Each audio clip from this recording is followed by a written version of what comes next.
आखिर ये पूरा चारा घोटाला है क्या, जिसमें एक के बाद एक मामले सामने आते जा रहे हैं और लालू प्रसाद यादव दोषी करार दिए गए हैं। हमारे साथ मौजूद हैं सुशील मोदी।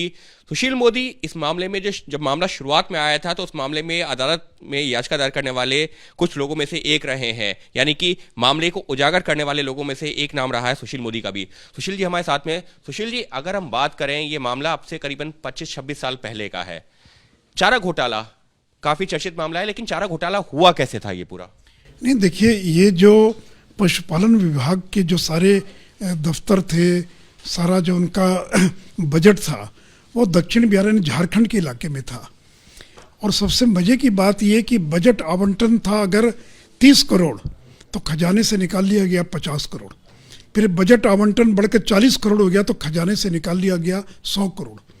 यानी आप अगर आंकड़े देखेंगे तो कुल 5 साल के अंदर बजट आवंटन था लगभग 100 करोड़ और खजाने से 250 करोड़ रुपये से ज़्यादा निकाल लिया गया। तो कोई सरकार बजट आवंटन से ज़्यादा कैसे निकाल लेगी? और देखिए, ये पूरा दक्षिण बिहार का जो इलाका था, जहाँ आदिवासी, दलित, इस प्रकार के लोग थे जिनको इन योजनाओं का लाभ मिलता था। और घोटाला किस प्रकार का था, तो दिखाया गया कि स्कूटर पर सांड ढोया गया। यानी जो ट्रकों का जो नंबर दिया जाना था, तो इतना मन बढ़ गया था अधिकारियों का कि उनको ट्रकों के नंबर के जगह उन्होंने स्कूटर का नंबर दे दिया, उन्होंने मोटरसाइकिल का नंबर दे दिया, गाड़ियों का नंबर दे दिया कि कभी तो पकड़े नहीं जाएंगे। और जब मामला उजागर हुआ तो आश्चर्य हुआ लोगों को भी, आखिर स्कूटर से सांड कैसे ढोए जा सकते हैं। ये जो सरसों का तेल होता है, ये भैंस के सींग में लगाने के लिए खरीदा गया और हजारों टन सरसों का तेल खरीद लिया गया। तो ये जो पूरा मामला था, इसलिए आप देखेंगे डोरंडा ये कहाँ पर है, तो रांची की जो ट्रेजरी का नाम डोरंडा, दुमका, देवघर, ये पूरा मामला दक्षिण बिहार तक सीमित था। कोई विधायक उठाने की हिम्मत नहीं करता था विधानसभा में।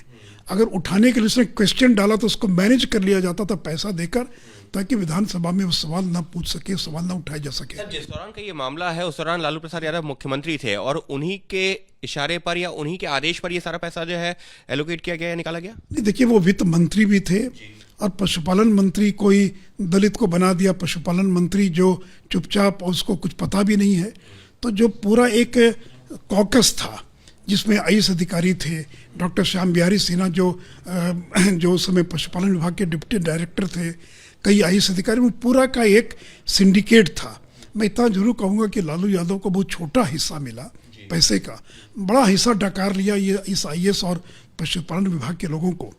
और लालू जी का पेट छोटा था, उनको लगा कि इतना ही मिल गया तो वो उसी में खुश थे। लेकिन उन लोगों को संरक्षण देते थे लालू प्रसाद यादव। एक श्याम बिहारी प्रसाद सिन्हा थे जो इस किंगपिन थे इस पूरे मामले को, वो सेवानिवृत्त हो गए तो उनको एक्सटेंशन दिया गया। डॉक्टर रामराज राम, उनको एक्सटेंशन दिया गया।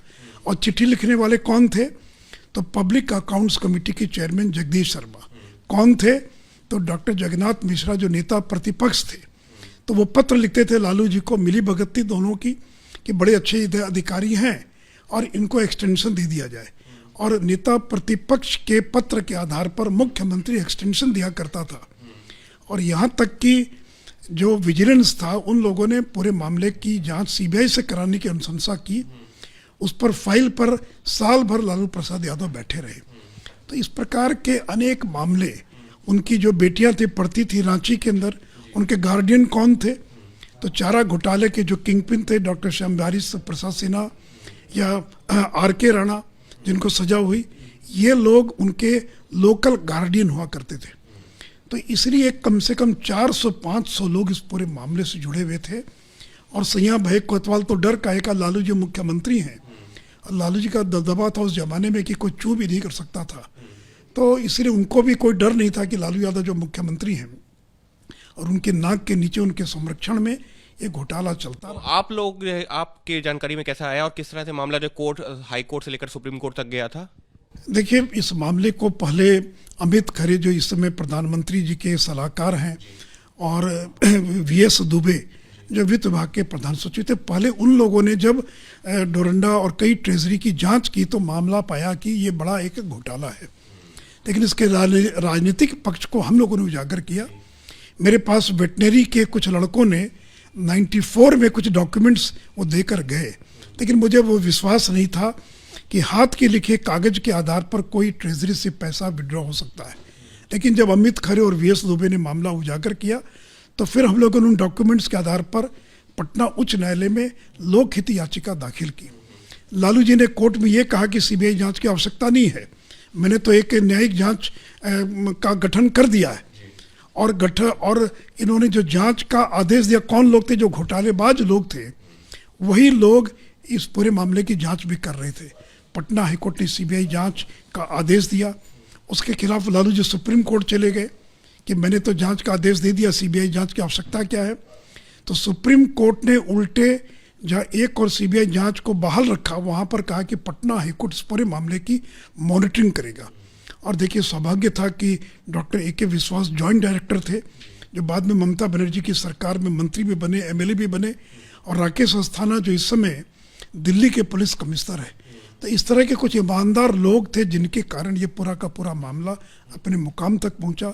लालू जी ने मैनेज करने का पूरा प्रयास किया। शुरुआत में लालू प्रसाद यादव जब जेल गए तो इस्तीफा भी राबड़ी देवी को मुख्यमंत्री भी बनाया था, इसी मामले में जेल गए थे। जी, लालू जी ने कहा कि जब लोगों ने कहा कि मोरल ग्राउंड पर आपको इस्तीफा दे देना चाहिए, तो लालू जी का प्रसिद्ध वाक्य है कि मैंने तो फुटबॉल ग्राउंड का नाम सुना था, क्रिकेट ग्राउंड, मोरल ग्राउंड क्या होता है ये मैं नहीं जानता हूँ। लेकिन देवगौड़ा जब देश के प्रधानमंत्री थे तब इन पर चार्जशीट दाखिल हुई। और ये जो कहते हैं कि राजनीतिक विद्वेष, तो आप तो 5 साल रेल मंत्री थे, 10 साल आप केंद्र की सरकार का समर्थन कर रहे थे, मैनेज कर लिया होता आपने। लेकिन इतने पुख्ता सबूत थे कि कोई न्यायाधीश और कोई कोर्ट जो है, और वो खुद इनको बचाकर जेल नहीं जा सकता था।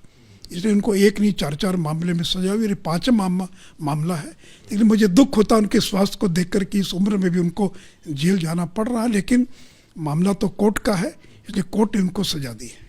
साफ तौर पर कुछ इस तरीके से हुआ था चारा घोटाला, और अब से करीबन जो 25-27 साल पहले जो घोटाला हुआ था, अब उस मामले में लालू प्रसाद यादव को लगातार 5वां ये मामला था जिसमें दोषी करार दिया गया है, और एक बार फिर से उनको जेल की सलाखों के पीछे जाना पड़ सकता है।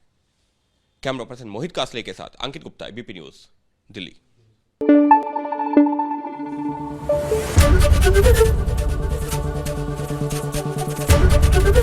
एबीपी न्यूज आपको रखे आगे।